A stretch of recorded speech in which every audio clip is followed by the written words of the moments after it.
ഈശോയിൽ ഏറ്റവും സ്നേഹം നിറഞ്ഞ സഹോദരങ്ങളെ, നമ്മൾ 9ാമത്തെ ആഴ്ചയിലേക്ക്, ഷൂബിന്റെ 9ാമത്തെ ആഴ്ചയിലേക്കാണ് നമ്മൾ എത്തിയിരിക്കുന്നത്. 9ാമത്തെ ആഴ്ചയിൽ നമ്മൾ വന്നു നിൽക്കുമ്പോൾ നമ്മളെ സംബന്ധിച്ച് ഏറ്റവും പ്രധാനപ്പെട്ട ചിന്തകളിലൂടെ അടിസ്ഥാന സുവിശേഷ പ്രഘോഷണത്തിന്റെ നിത്യമായ 7ാമത്തെ സത്യത്തെ നമ്മൾ ആഴത്തിൽ ഹൃദയത്തിൽ ഉറപ്പിക്കാൻ നാം ശ്രദ്ധിക്കുകയാണ്. നമ്മൾ 1ാമത്തെ ആഴ്ച ഷൂബിന്റെ ഈ പ്രോഗ്രാമിലേക്ക് നമ്മൾ വന്നപ്പോൾ, പങ്കെടുത്തപ്പോൾ, ആരംഭിച്ചപ്പോൾ ദൈവരാജ്യത്തെക്കുറിച്ചുള്ള, സ്വർഗരാജ്യത്തെക്കുറിച്ചുള്ള ചിന്തയാണ്, അല്ലെങ്കിൽ ആ ഒരു ധ്യാന വിഷയമാണ് നമ്മൾ കേട്ടത്. ഒരാഴ്ച മുഴുവൻ ധ്യാനിച്ചത് നാം സ്വർഗം ലക്ഷ്യമാക്കി ജീവിക്കണമെന്നുള്ള വലിയ ആഴത്തിലുള്ള ദൈവവചനം നമ്മെ ഓർമ്മപ്പെടുത്തിയതാണ്. തുടർന്ന് നാം മുന്നോട്ട് പോയപ്പോൾ ഓരോ ആഴ്ചയും നമ്മെ സ്നേഹിക്കുന്ന പിതാവായ ദൈവത്തെക്കുറിച്ചും ആ പിതാവായ ദൈവത്തിന്റെ സ്നേഹത്തിന്റെ അനുഭവത്തിൽ നിന്നും പങ്കുവെക്കൽ നമ്മെ തടയുന്ന പാവാവസ്ഥയെക്കുറിച്ചും ആ സാത്താന്റെ അടിമത്തത്തിൽ നിന്ന് നമ്മെ വിമോചിപ്പിച്ച സർവ്വ മനുഷ്യകുലത്തിന്റെയും വിമോചകനായ കർത്താവീശോ മിശിഹായെക്കുറിച്ചും ആ യേശുവിന്റെ രക്ഷ സ്വന്തമാക്കുവാൻ ഈശോയിൽ വിശ്വസിച്ച് മാനസാന്തരപ്പെട്ട് നാം അനുദിനം ജീവിക്കേണ്ടതിൻ്റെ ആവശ്യകതയെക്കുറിച്ചും, അങ്ങനെ വിശ്വസിച്ച് മാനസാന്തരപ്പെട്ട് ജീവിക്കാനായിട്ട് നാം എടുക്കുന്ന തീരുമാനത്തിൽ ത്രിത്വൈക ദൈവത്തിലെ 3ാമത്തെ വ്യക്തിയായ പരിശുദ്ധാത്മാവ് നമ്മെ എപ്രകാരം സഹായിക്കുമെന്നും പരിശുദ്ധാത്മാവിന് വേണ്ടി നാം പ്രത്യേകമാമിതം എങ്ങനെ പ്രാർത്ഥിക്കണമെന്നും നമ്മെ ഓർമ്മപ്പെടുത്തി.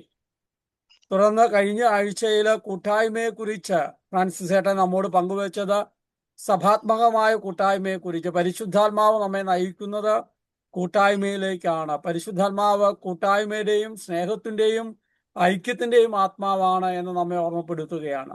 ഈ കൂട്ടായ്മ, സഭാത്മകമായ കൂട്ടായ്മ, എക്ലേഷ്യൻ ഫെലോഷിപ്പ്, നമ്മുടെ കുടുംബം എന്ന കൂട്ടായ്മ, നമ്മുടെ ഹോളി ഹോം എന്ന കൂട്ടായ്മ, നമ്മുടെ ഇടവക എന്ന കൂട്ടായ്മ, രൂപത എന്ന കൂട്ടായ്മ, ആഗോള സഭ എന്ന കൂട്ടായ്മ എന്തിനു വേണ്ടിയാണ്? അത് തീർച്ചയായിട്ടും നമ്മെ ഓർമ്മപ്പെടുത്തുന്നത് സുവിശേഷം ഫലപ്രദമായി പ്രഘോഷിക്കുന്നതിന്, ജീവിക്കുന്നതിന്, പങ്കുവെക്കുന്നതിനാണ് ഈ കൂട്ടായ്മ നമ്മെ വളർത്തുന്നത്. യഥാർത്ഥത്തിൽ സഭയുടെ കൂട്ടായ്മയെല്ലാം നമ്മോട് ആവശ്യപ്പെടുന്നത്, നമ്മെ നിരന്തരം പ്രോത്സാഹിപ്പിക്കുന്നത് ഈ സുവിശേഷം പങ്കുവെക്കാനാണ്, സുവിശേഷം പ്രഘോഷിക്കാനാണ്. സഭയുടെ അടിസ്ഥാനപരമായ കടമ അല്ലെങ്കിൽ ദൗത്യം എന്ന് പറയുന്നത് സുവിശേഷ പ്രഘോഷണമാണ് എന്നുള്ളതാണ്.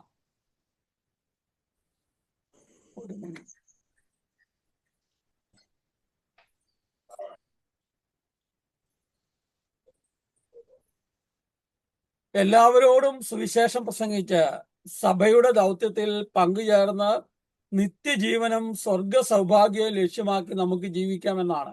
അപ്പോൾ നമ്മളെല്ലാവരോടും ഈ കൂട്ടായ്മയിൽ നിന്നുകൊണ്ട് സുവിശേഷം ജീവിച്ചും, ആ ജീവിക്കുന്ന സുവിശേഷം ഉറക്കെ പ്രസംഗിച്ചും, ആ പ്രസംഗിക്കുന്നത് മറ്റുള്ളവരുമായി പങ്കുവെച്ചും നമ്മുടെ ദൗത്യം, സഭ നമ്മെ മാമോദീസായിലൂടെ ഏൽപ്പിച്ച അടിസ്ഥാനപരമായ കടമ, ദൗത്യം നാം നിർവഹിക്കുമ്പോൾ നമ്മൾ നിത്യജീവനിലേക്ക്, സ്വർഗഭാഗ്യത്തിലേക്ക് ലക്ഷ്യമാക്കിയാണ് ജീവിക്കുന്നത് എന്നാണ് തിരുവചനം നമ്മെ ഓർമ്മപ്പെടുത്തുന്നത്, സഭ നമ്മെ ഓർമ്മപ്പെടുത്തുന്നത് എന്നുള്ളതാണ്.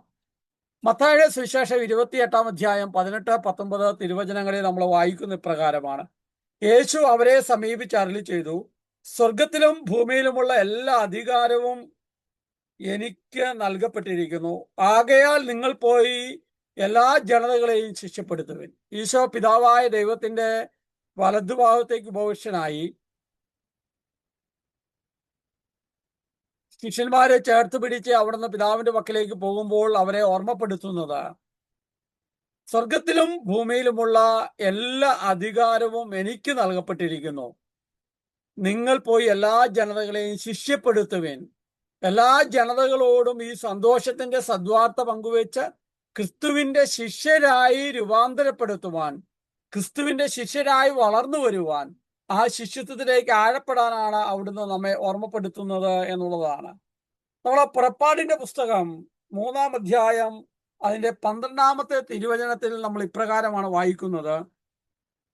11-12 മോശയെ പിതാവായ ദൈവം അയക്കുമ്പോൾ അവിടെ മോശ ദൈവത്തോട് ചോദിച്ചു, ഫറവോയുടെ പക്കൽ പോകാനും ഇസ്രയേലിനെ ഈജിപ്തിൽ നിന്ന് പുറത്തു കൊണ്ടുവരാനും ഞാൻ ആരാണ്? അപ്പോൾ ദൈവമായ കർത്താവ് അവിടുന്ന് അരുളി ചെയ്തു, ഞാൻ നിന്നോട് കൂടെ തീർച്ചയായും ഉണ്ടായിരിക്കും. ഞാൻ തന്നെയാണ് നിന്നെ അയക്കുന്നത് എന്നതിന് ഇതായിരിക്കും നിനക്കുള്ള അടയാളം. നീ ജനത്തെ ഈജിപ്തിൽ നിന്ന് പുറത്തു കൊണ്ടുവരുമ്പോൾ ഈ മലയിൽ നിങ്ങൾ ദൈവത്തെ ശുശ്രൂഷിക്കും. അപ്പം പിതാവായ ദൈവത്തോട് മോശ ചോദിക്കുന്ന ചോദ്യമാണ്, ഇസ്രായേൽ ജനതയെ പുറത്തു കൊണ്ടുവരാൻ ഞാൻ ആരാണ്? അപ്പോൾ പിതാവായ ദൈവം മോശയോട് പറയുന്ന കാര്യം എന്താണ്? ഞാൻ നിന്നോട് കൂടെ തീർച്ചയായും ഉണ്ടായിരിക്കും. ഞാൻ തന്നെയാണ് നിന്നെ അയക്കുന്നത്. ഈശോ പലപ്പോഴും നമ്മെ ഓർമ്മപ്പെടുത്തുന്നുണ്ട്, പിതാവ് എന്നെ അയച്ചതുപോലെ ഞാൻ നിങ്ങളെ അയക്കുന്നു. അല്ല, പിതാവ് എന്നെ അയച്ചത് എന്തിനാണെന്ന് അവിടെ സൂചിപ്പിക്കുന്നുണ്ട്. അപ്പം മോശയെ അയച്ചതുപോലെ പിതാവായ ദൈവം നമ്മോടൊപ്പം ഉണ്ട്. അവിടുന്ന് തന്നെയാണ് നമ്മെ അയച്ചിരിക്കുന്നത് ഈ ലോകത്തിലേക്ക്. എന്തിനാണ്? ഈ സന്തോഷത്തിന്റെ, ഈ വിമോചനത്തിന്റെ, ഈ രക്ഷയുടെ, ഈ സദ്വാർത്ത പ്രഘോഷിക്കാൻ വേണ്ടിയാണ് എന്ന് അവിടെ നമ്മെ ഓർമ്മപ്പെടുത്തുകയാണ്. അതുകൊണ്ടാണ് മർക്കോസിന്റെ സുവിശേഷം 16-15 നമ്മൾ വായിക്കുന്നത്. അവൻ അവരോട് പറഞ്ഞു, നിങ്ങൾ ലോകമെങ്ങും പോയി എല്ലാ സൃഷ്ടികളോടും സുവിശേഷം പ്രസംഗിക്കുവിൻ.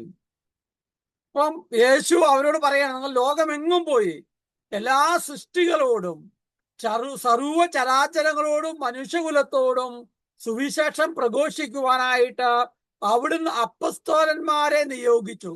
അതൊരു പക്ഷേ ഈ മോശയെ പിതാവായ ദൈവം തെരഞ്ഞെടുക്കുന്നതിന്റെ പിന്തുടർച്ചയായിട്ടാണ് പുത്രനായ ഈശോ ഈ ലോകത്തിലേക്ക് വരുന്നെങ്കിൽ, പിതാവ് മോശയെ എപ്രകാരം ഇസ്രായേൽ ജനതയെ ഈജിപ്തിന്റെ അടിമത്തത്തിൽ നിന്ന് വിമോചിപ്പിച്ചുവോ, അതുപോലെ മനുഷ്യകുലത്തെ സാത്താന്റെ അടിമത്തത്തിൽ നിന്ന് വിമോചിപ്പിക്കുവാൻ ഈ ലോകത്തിലേക്ക് അയച്ച ദൈവപുത്രൻ നമ്മോട് പറയുകയാണ്, ഞാൻ നിങ്ങളെ അയക്കുകയാണ് എന്ന് അവിടുന്ന് ഓർമ്മപ്പെടുത്തുകയാണ്. ഇതാണ് ലൂക്കായുടെ സുവിശേഷം 4:43 നമ്മൾ വായിക്കുന്നത്. എന്നാൽ അവൻ പറഞ്ഞു, മറ്റു പട്ടണങ്ങളിൽ ഞാൻ ദൈവരാജ്യത്തിന്റെ സുവിശേഷം പ്രസംഗിക്കേണ്ടിയിരിക്കുന്നു. അതിനുവേണ്ടിയാണ് ഞാൻ അയക്കപ്പെട്ടിരിക്കുന്നത്. ഈശോ പറയുകയാണ് ലൂക്കാ സുവിശേഷങ്ങളിലൂടെ, എന്നെ പിതാവായ ദൈവം അയച്ചത് ഈ ദൈവരാജ്യത്തിന്റെ സുവിശേഷം പ്രസംഗിക്കാനാണ്. അതിനുവേണ്ടിയാണ് അവിടുന്ന് എന്നെ അയച്ചിരിക്കുന്നത്. എൻ്റെ എല്ലാ പ്രവർത്തനങ്ങളും, എൻ്റെ എല്ലാ വിധത്തിലുള്ള പ്രഘോഷണങ്ങളും പഠനങ്ങളും എൻ്റെ പ്രവൃത്തികളും എല്ലാം ഈ ദൈവരാജ്യത്തെ കേന്ദ്രീകൃതമാക്കിയിട്ടാണ്. നമ്മൾ ആദ്യത്തെ ആഴ്ചയിൽ ദൈവരാജ്യത്തെ കുറിച്ച് പഠിച്ചപ്പോൾ അത് ആഴത്തിൽ മനസ്സിലാക്കാനായിട്ട് നാം ശ്രമിച്ചിട്ടുണ്ട് എന്നുള്ളതാണ്. നിങ്ങളുടെ മനസ്സിൽ ഇപ്പോൾ അത് ഓർക്കുന്നുണ്ടാകുമെന്ന് ഞാൻ കരുതുകയാണ്. ഇതിനാണ് യേശയ്യാ പ്രവാചകന്റെ പുസ്തകം 6-ാം അധ്യായം അതിന്റെ 8-ാമത്തെ തിരുവചനത്തിൽ നാം വായിക്കുന്നത്. യേശയ്യായെ ദൈവം അയക്കുന്ന ഭാഗമാണ്. അനന്തരം നാഥന്റെ ശബ്ദം മുഴങ്ങുന്നത് ഞാൻ കേട്ടു. യേശയ്യാ പറയാ, അനന്തരം നാഥൻ ആരാണ്? ദൈവത്തിന്റെ ശബ്ദം മുഴങ്ങുന്നത് ഞാൻ കേട്ടു. ആരെയാണ് ഞാൻ അയക്കുക? ആരാണ് നമുക്ക് വേണ്ടി പോവുക? അപ്പോൾ ഞാൻ പറഞ്ഞു, ഇതാ ഞാൻ, എന്നെ അയച്ചാലും. അവിടുന്ന് അരുളി ചെയ്തു, പോവുക, ഈ ജനത്തോട് പറയുക. ദൈവമായ കർത്താവ് ചോദിക്കുകയാണ്, ആരെയാണ് ഞാൻ അയക്കുക? ആരാണ് നമുക്കായി പോവുക? പ്രിയപ്പെട്ടവർ, ഈ സയൻസ് സന്ധ്യയിലോ നമ്മുടെ വീടുകളിലോ നമ്മൾ ആയിരിക്കുന്ന ഇടങ്ങളിലോ യാത്രയിലോ എവിടെയെങ്കിലും ആയിരിക്കും, അവിടെ ഇരിക്കുമ്പോൾ പിതാവായ ദൈവം നമ്മോട് ചോദിക്കുന്ന ചോദ്യം ഇതാണ്: ഈ കാലഘട്ടത്തിൽ, ഈ സമയത്തിൽ, ഈ സാഹചര്യത്തിൽ തിന്മ നിറഞ്ഞ, പ്രതികൂലങ്ങൾ നിറഞ്ഞ, പ്രതിസന്ധികൾ നിറഞ്ഞ, ഏറെ സങ്കടങ്ങളിലൂടെ കടന്നു പോകുന്ന ഈ ലോകത്തിൽ ആരാണ് എനിക്ക് വേണ്ടി പോവുക? ആരെയാണ് ഞാൻ അയക്കുക? അപ്പോൾ പ്രിയപ്പെട്ടവരെ, എനിക്കും നിങ്ങൾക്കും മാറോട് കരം ചേർത്ത് വെച്ച് പറയാൻ കഴിയണം, ഇതാ ഞാൻ, എന്നെ അയച്ചാലും ഇതാ ഞാൻ റെഡി, ഐ ആം റെഡി. ദൈവമേ, ഇതാ ഞാൻ റെഡിയാണ് എന്ന്. ഇതാ എന്നെ അയച്ചാലും ഞാൻ ഇതാ പോകാൻ റെഡിയാണ്. പിതാവായ ദൈവം പുത്രനോട് പറഞ്ഞപ്പോൾ അവിടുന്ന് പറഞ്ഞു, ഞാൻ ഇതാ റെഡി. അങ്ങനെ അവൻ സ്വർഗത്തിൽ നിന്ന് ഈ ലോകത്തിലേക്ക് വന്നതുപോലെ ഈ ലോകത്തിൽ ദൈവത്തിന്റെ സുവിശേഷം പ്രഘോഷിക്കാൻ യേശയ്യാ പ്രവാചകനെ പോലെ നമുക്ക് പറയാം, ദാ ഞാൻ, എന്നെ അയച്ചാലും. അവിടുന്ന് അരുളി ചെയ്തു, പോവുക, ഈ ജനത്തോട് പറയുക. പ്രിയപ്പെട്ടവർ, ഈ ജനത്തോട് പ്രഘോഷിക്കാൻ അവിടുന്ന് നമ്മെ അയക്കുകയാണ്. യേശയ്യാ പ്രവാചകനെ അയച്ചതുപോലെ തന്നെ എന്ന് ക്രിസ്തു നമ്മെ ഓർമ്മപ്പെടുത്തുന്നുണ്ട്. അതുകൊണ്ടാണ് യോഹന്നാന്റെ സുവിശേഷം 20-ാം അധ്യായം 21-ാമത്തെ തിരുവചനത്തിൽ അവിടെ നമ്മെ ഓർമ്മപ്പെടുത്തുന്നത്. യേശു വീണ്ടും അവരോട് പറഞ്ഞു, നിങ്ങൾക്ക് സമാധാനം. പിതാവ് എന്നെ അയച്ചതുപോലെ ഞാനും നിങ്ങളെ അയക്കുകയാണ്. യേശു പറയാണ് നിങ്ങൾക്ക് സമാധാനം. ഉയർത്തെഴുന്നേറ്റ കർത്താവ് പിതാവിന്റെ പക്കലേക്ക് പോകുന്നു. അപ്പസ്തോലന്മാരോട് പറയാൻ നിങ്ങൾക്ക് സമാധാനം. ഞാൻ തരുന്ന സമാധാനം ഈ ലോകം തരുന്ന പോലെയല്ല, ഞാൻ തരുന്ന സമാധാനം എന്നേക്കും നിലനിൽക്കും എന്നൊക്കെ പറഞ്ഞിട്ട് അവിടുന്ന് പറയുകയാണ്, പിതാവ് എന്നെ അയച്ചതുപോലെ ഞാനും നിങ്ങളെ അയക്കുകയാണ്. യേശയ്യാപ്രവാചകനോട് പറഞ്ഞതുപോലെ, നിയമത്തിൽ സൂചിപ്പിച്ചതുപോലെ തന്നെയാണ് അവിടുന്ന് നമ്മോട് പറയുന്നത്. ഇത് നമ്മെ ഓരോരുത്തരെയും മാമോദിസായിലൂടെ ഈ സുവിശേഷം ജീവിക്കുന്നതിന്, ഈ സുവിശേഷം ഉറക്കെ പ്രഘോഷിക്കുന്നതിന്, മറ്റുള്ളവരോട് പങ്കുവെക്കുന്നതിന് അവിടെ നമ്മെ അയക്കുകയാണ്. അങ്ങനെ ജെറമ്യാ പ്രവാചകന്റെ പുസ്തകം 1-ാം അധ്യായം അതിന്റെ 8-ാമത്തെ വാക്യത്തിൽ 7ഉം 8ഉം വാക്യങ്ങൾ നമ്മൾ ഇപ്രകാരമാണ് വായിക്കുന്നത്.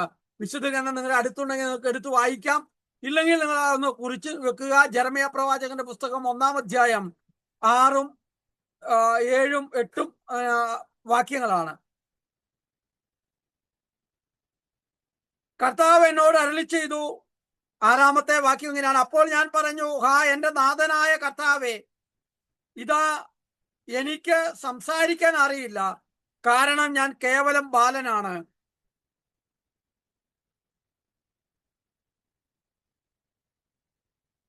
കർത്താവ് എന്നോട് അരുളി ചെയ്തു, ഞാൻ ബാലനാണ് എന്ന് നീ പറയരുത്.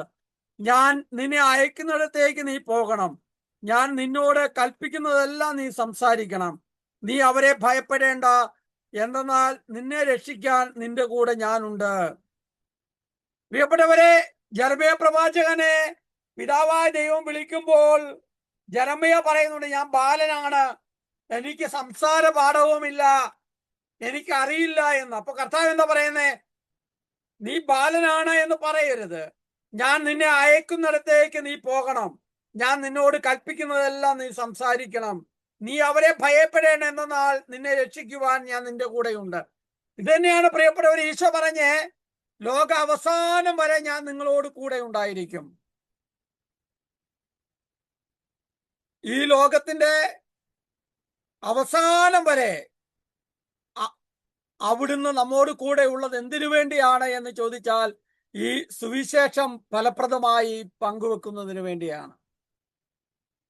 അപ്പസ്തല പ്രവർത്തനം 1-ാം അധ്യായം 8-ാമത്തെ തിരുവചനം നമ്മെ ഓർമ്മപ്പെടുത്തുന്നുണ്ട്. ഈശോയുടെ സ്വർഗാരോഹണത്തിന് ശേഷം ഭയവിഹ്വലരായിരുന്ന അപ്പസ്തോലന്മാർ പരിശുദ്ധ അമ്മയോടൊപ്പം സെഹിയോൻ ഊട്ടുശാലയിൽ പ്രാർത്ഥിക്കുമ്പോൾ അവിടെ പരിശുദ്ധാത്മാവ് വന്നു നിറയുന്നതും അവർ തുടർന്ന് തങ്ങളുടെ നാഥനും രക്ഷിതാവുമായ ക്രിസ്തുവിന് വേണ്ടി സാക്ഷ്യം വഹിക്കുന്നതുമാണ്.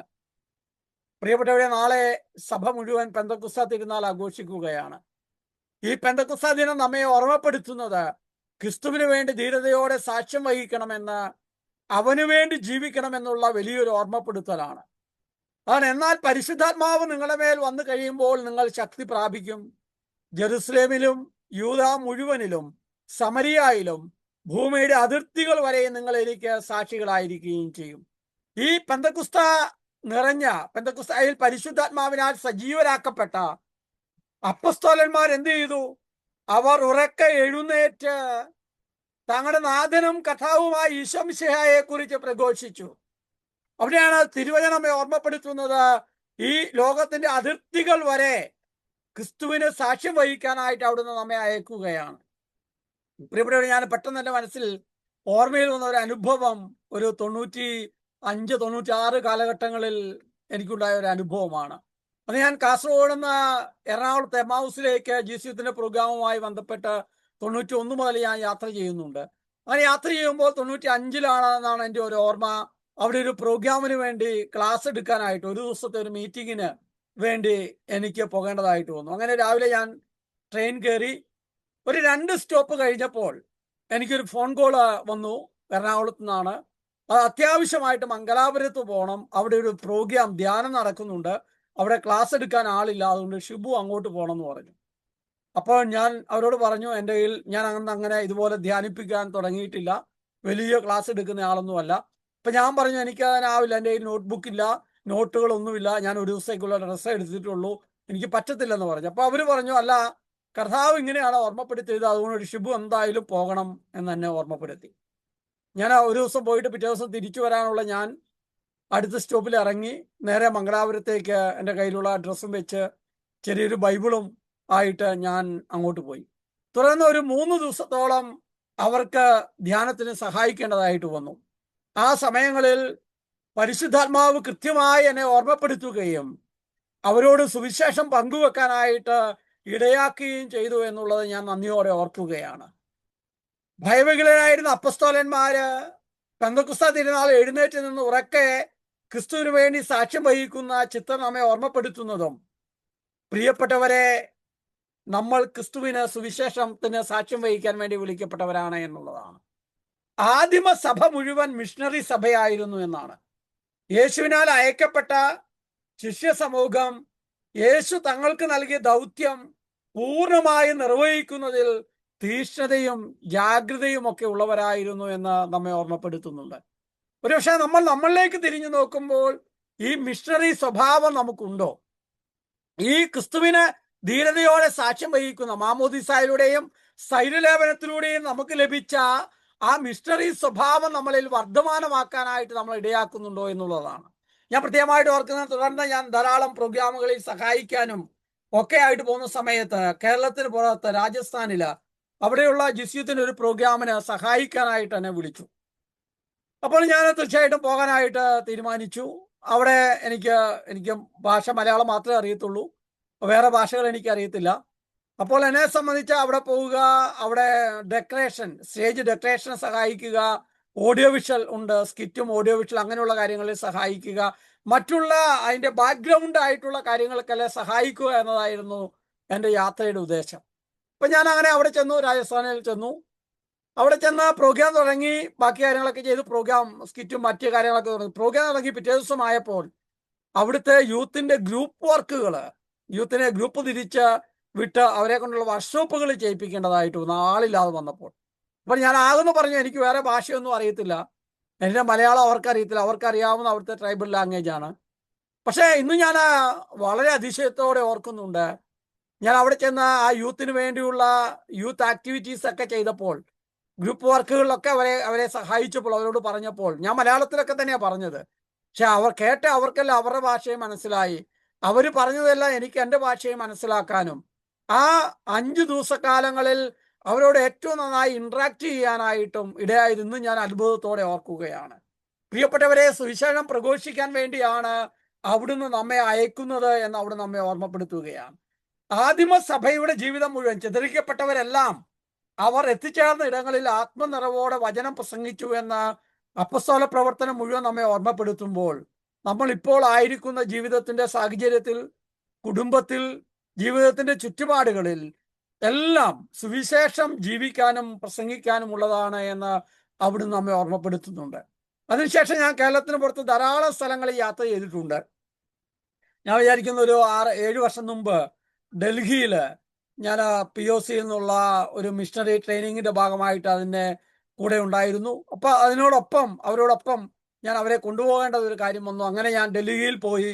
ഞാൻ അവിടെ താമസിച്ചത് 10 ദിവസത്തോളം ഞാൻ താമസിച്ചത് ഒരു ഹിന്ദിക്കാരൻ്റെ വീട്ടിലാണ്. എനിക്കറിയാവുന്ന ഭാഷ അന്ന് ഇന്നും മലയാളം മാത്രമാണ്. പക്ഷേ അവരോട് ഞാൻ സംസാരിച്ചു. എനിക്കറിയാവുന്ന ലാംഗ്വേജും എനിക്കറിയാവുന്ന ഭാഷയും ബോഡി ലാംഗ്വേജൊക്കെ ഉപയോഗിച്ച് അവരോട് വർത്തമാനം പറഞ്ഞു. അവരുടെ കൂടെ ഒരുമിച്ച് വീട്ടിൽ താമസിച്ചു. അവരുടെ കൂടെ ഒരുമിച്ച് ഭക്ഷണം ഉണ്ടാക്കാനായിട്ട് കൂടി. പക്ഷേ 10 ദിവസം കഴിഞ്ഞാൽ പോരാൻ നേരം അവർ കണ്ണുനീരോടെ വാവിട്ട് കരയുന്നത് ഞാൻ ഇന്നും ഓർക്കുന്നുണ്ട്. തുടർന്ന് നമ്മുടെ ഇവിടെ ജലപ്രളയം ഉണ്ടായ സമയത്ത് അവർ എന്നെ വിളിച്ചു. എനിക്ക് അവരുടെ നമ്പറൊന്നും അറിയത്തില്ല. കുറെ കഴിഞ്ഞപ്പോഴാണ് അവർ വിളിച്ച് ഹിന്ദിയിലാതൊക്കെ പറയുന്നുണ്ട്, എനിക്കൊന്നും മനസ്സിലാവുന്നില്ല. അവസാനമാണ് എനിക്ക് പിടികിട്ടിയത്, ഞാൻ താമസിച്ച വീട്ടിലെ അവരാണ് എന്നെ വിളിച്ചത്, ഇവിടെ വെള്ളപ്പൊക്കത്തിൽ എന്തെങ്കിലും പ്രശ്നം ഉണ്ടായോ എന്നറിയാൻ. അപ്പൊ നമുക്ക് ഭാഷയേക്കാൾ അപ്പുറം, പ്രിയപ്പെട്ടവരെ, ഈ സുവിശേഷം ജീവിക്കാൻ കർത്താവ് നമ്മെ ഓർമ്മപ്പെടുത്തുന്നുണ്ട്.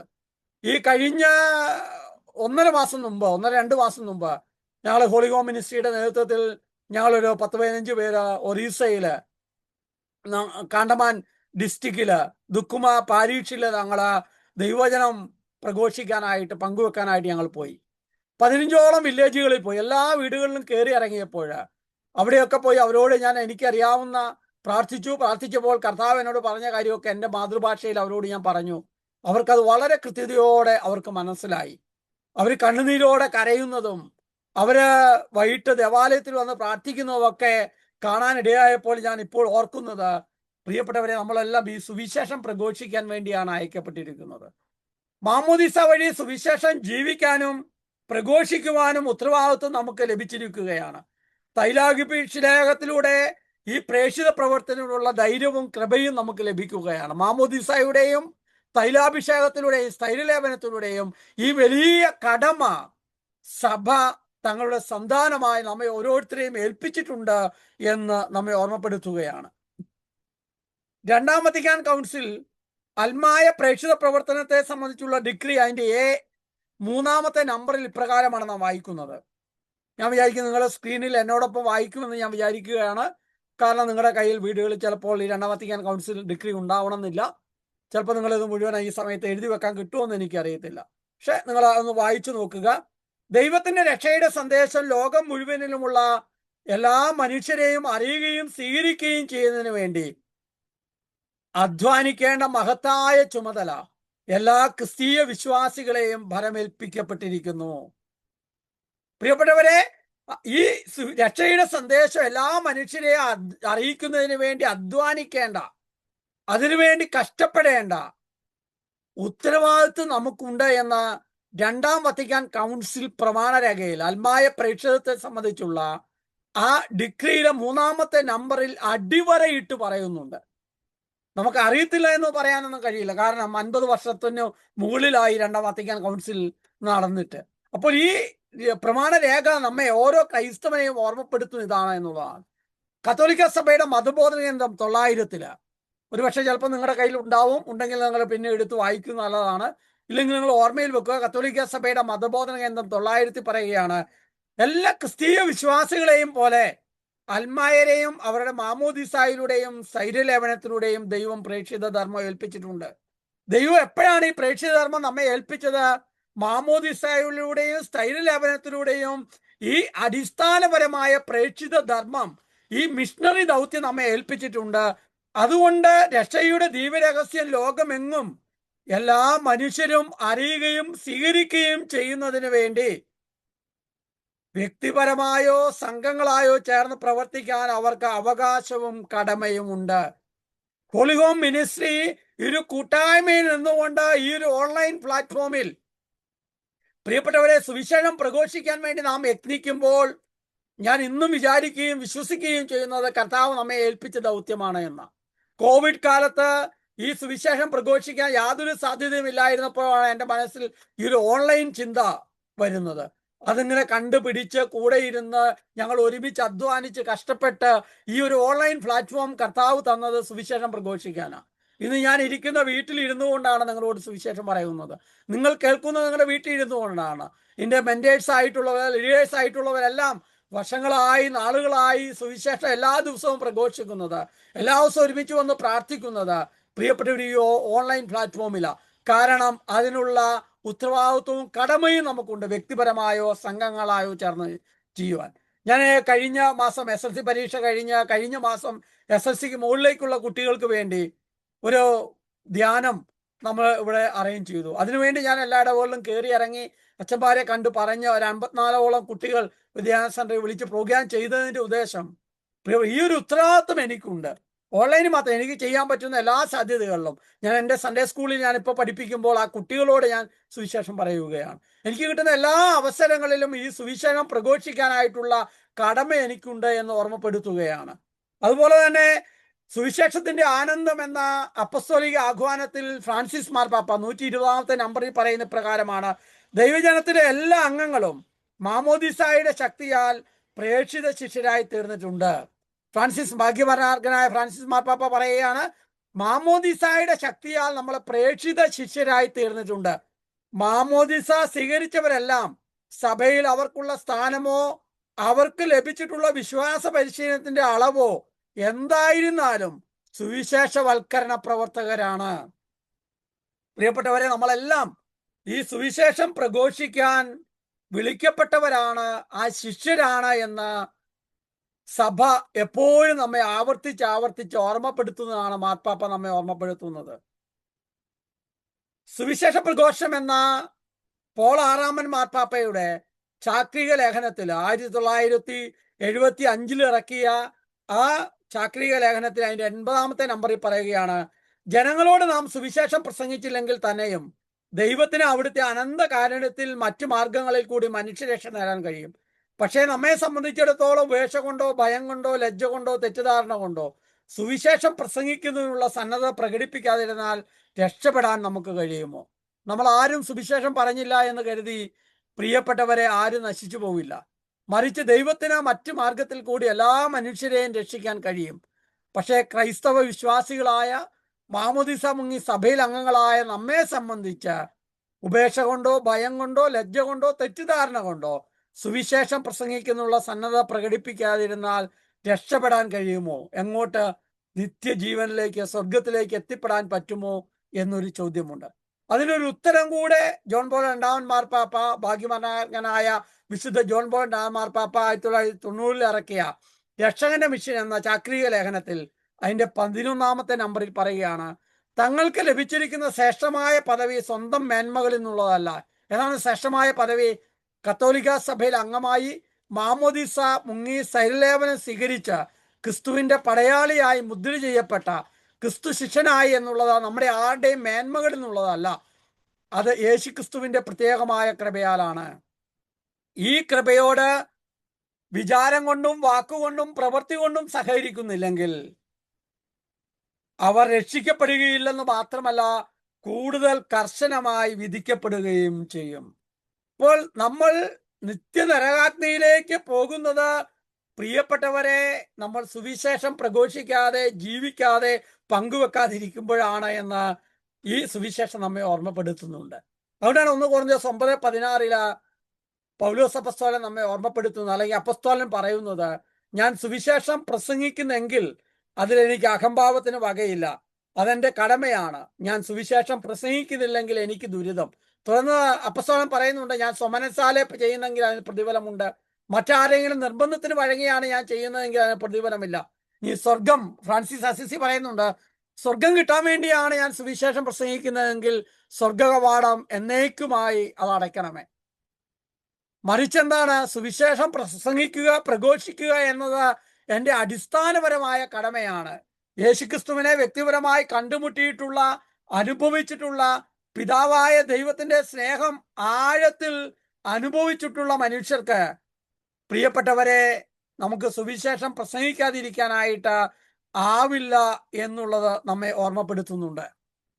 അതുകൊണ്ട് ഇന്ന് പെന്തക്കോസ്തയുടെ തലേ ദിവസം നമ്മൾ ഈ ഓൺലൈൻ പ്ലാറ്റ്ഫോമിൽ വന്ന് നമ്മൾ ഈ ഒരു ദൈവവചന ചിന്ത, നമ്മൾ ദൈവവചനത്തിന്റെ വെളിച്ചത്തിൽ, സഭാപ്രബോധനങ്ങളുടെ വെളിച്ചത്തിൽ നമ്മൾ മനസ്സിലാക്കുമ്പോൾ നമ്മുടെ ഹൃദയത്തിന്റെ ആഴത്തിൽ ഉറപ്പിക്കേണ്ടത്, പ്രിയപ്പെട്ടവരെ, നിങ്ങൾ ജീവിക്കുന്ന ജീവിത സാഹചര്യം എന്തു തന്നെ ആയിരുന്നാലും, ഞാനും നിങ്ങളും ഒക്കെ ജീവിക്കുന്ന ചുറ്റുപാട് എന്തായിരുന്നാലും, സുവിശേഷം പങ്കുവെക്കാനുള്ള വഴികൾ നാം കണ്ടെത്തേണ്ടതുണ്ട്. സാഹചര്യം അനുകൂലമാണെങ്കിലും പ്രതികൂലമാണെങ്കിലും പ്രിയപ്പെട്ടവരെ, സുവിശേഷത്തിന് നാം സാക്ഷ്യം വഹിക്കണം. നിങ്ങളുടെ ഇടവകളിലെ ചുറ്റുപാടുകളിലൊക്കെ ഈ സുവിശേഷത്തിന് സാധ്യമായ വഴികളെല്ലാം നാം കണ്ടെത്തേണ്ടതുണ്ട്. അടുത്ത ആഴ്ചയിൽ എൻ്റെ മുൻ വികാരി അച്ഛൻ്റെ ഇടവകയിൽ കുട്ടികൾക്ക് വേണ്ടിയുള്ള ധ്യാനം ഞാൻ അച്ഛനോട് പറഞ്ഞ് അറേഞ്ച് ചെയ്തിട്ടുണ്ട്. എനിക്ക് പറ്റുന്ന അച്ഛന്മാരോടും ബാക്കിയുള്ളവരോടൊക്കെ പറഞ്ഞ ഓരോ പ്രോഗ്രാമുകൾ ഈ സുവിശേഷത്തിന് വേണ്ടി നമ്മൾ അറേഞ്ച് ചെയ്യുന്നത് അത് നമ്മുടെ അടിസ്ഥാനപരമായ കടമയായതുകൊണ്ടാണ്. അതുപോലെ നിങ്ങൾക്ക് ആർക്കെങ്കിലുമൊക്കെ, പ്രിയപ്പെട്ടവരെ, കേരളത്തിന് പുറത്തു പോയി സുവിശേഷം പറയാൻ താല്പര്യവും ആഗ്രഹമുണ്ട്. ഭാഷ പ്രശ്നമല്ല, ലാംഗ്വേജ് പ്രശ്നമേ അല്ല എന്ന് എൻ്റെ ജീവിതത്തിൽ ഞാൻ ആഴത്തിൽ മനസ്സിലാക്കിയിട്ടുണ്ട്. മറിച്ച് കർത്താവ് അവിടെ വളരെ കൃത്യതയോടെ പ്രവർത്തിക്കും. അങ്ങനെ താല്പര്യമുള്ളവർ നമ്മുടെ മിനിസ്ട്രിയോട്, നമ്മുടെ മെന്റേഴ്സിനോട്, ലീഡേഴ്സിനോടൊക്കെ ഒന്ന് പറയുക. നിങ്ങളുടെ ഇടവകയിലും ചുറ്റുമുള്ളിടത്തുമൊക്കെ സാധ്യമാകുമെങ്കിൽ ചെറിയ ഗ്രൂപ്പുകൾക്ക് ഈ അടിസ്ഥാന സുവിശേഷ സന്ദേശം ആഴത്തിൽ നമ്മൾ കൊടുക്കേണ്ടതായിട്ടുണ്ട്. നമ്മൾ ഈ ഓൺലൈൻ പ്ലാറ്റ്ഫോമിലൂടെയാണ് നമ്മൾ കേട്ട് കടന്നു പോകുന്നത്. പക്ഷേ നമ്മൾ ഫിസിക്കലായിട്ട് വന്ന ഇതിൻ്റെ വർക്ക്ഷോപ്പുകളും കുറെ കൂടി ആഴത്തിൽ മനസ്സിലാക്കി കടന്നു പോകുമ്പോൾ, പ്രിയപ്പെട്ടവരെ, കുറെ കൂടി ആഴത്തിൽ ക്രിസ്തുവിനോടുള്ള ബന്ധത്തിൽ, സഭയോടുള്ള ബന്ധത്തിൽ സുവിശേഷം പ്രഘോഷിക്കാനായിട്ട് നമുക്ക് പറ്റുമെന്നുള്ളതാണ്. പ്രിയപ്പെട്ടവരെ, ഈ പെന്തക്കോസ്താ ദിനം നമുക്ക് പ്രത്യേകമായി വിധം പ്രാർത്ഥിക്കാം. അപ്പസ്തോലന്മാരുടെ മേൽ അഗ്നിനാവുകളുടെ രൂപത്തിൽ എഴുന്നള്ളി വന്ന പരിശുദ്ധാത്മാവ് അവരെ ലോകത്തിന്റെ വിവിധ ഭാഗങ്ങളിലേക്ക്, ഭാഷയോ സംസ്കാരമോ അറിയത്തില്ലാത്ത, ഒരു പരിചയവുമില്ലാത്ത ലോകത്തിന്റെ വിവിധ കോണുകളിലേക്ക് അപ്പസ്തോലന്മാർ ധീരതയോടെ, തീക്ഷ്ണതയോടെ, ഉത്സാഹത്തോടെ കടന്നുപോയി. യോഹന്നാൻ ഒഴികെ ബാക്കി എല്ലാ അപ്പസ്തോലന്മാരും രക്തസാക്ഷിത്വം വഹിച്ച് പീഡനങ്ങളുടെ മധ്യേ തീപ്പന്തങ്ങളായി നിന്ന് കത്തിയപ്പോൾ, വന്യമൃഗങ്ങൾക്ക് എറിഞ്ഞു കൊടുക്കപ്പെട്ടപ്പോൾ, തലകീഴായി കുരിശ് തറയ്ക്കപ്പെട്ടപ്പോൾ, തല വെട്ടിമാറ്റപ്പെട്ടപ്പോൾ, ആടിന്റെ തൊലി ഉരിയുന്നത് പോലെ തൊലി ഉരിഞ്ഞപ്പോൾ, കല്ലെറിഞ്ഞ് കൊല്ലപ്പെട്ടപ്പോൾ, എണ്ണയിട്ട് വറുത്തപ്പോഴൊക്കെ അവർ ക്രിസ്തുവിന് വേണ്ടി ധീരതയോടെ സാക്ഷ്യം വഹിച്ചതുപോലെ ക്രിസ്തുവിന് വേണ്ടി ധീരതയോടെ സാക്ഷ്യം വഹിക്കുന്നതിന്, ജീവിക്കുന്നതിന്, പ്രഘോഷിക്കുന്നതിന്, പങ്കുവെക്കുന്നതിനുള്ള വലിയ കൃപാവരത്തിനായി ധീരതയോടെ ആഗ്രഹിച്ചുകൊണ്ട് നമുക്കെല്ലാവർക്കും നാളത്തെ പെന്തക്കോസ്താ ദിനം അതിനുള്ള വലിയ കൃപാവരം നമ്മളിൽ നിറയാൻ ആഗ്രഹിച്ച് നമുക്ക് ഒരുമിച്ച് അവിടുത്തെ ഒന്ന് സ്തുതിക്കാം.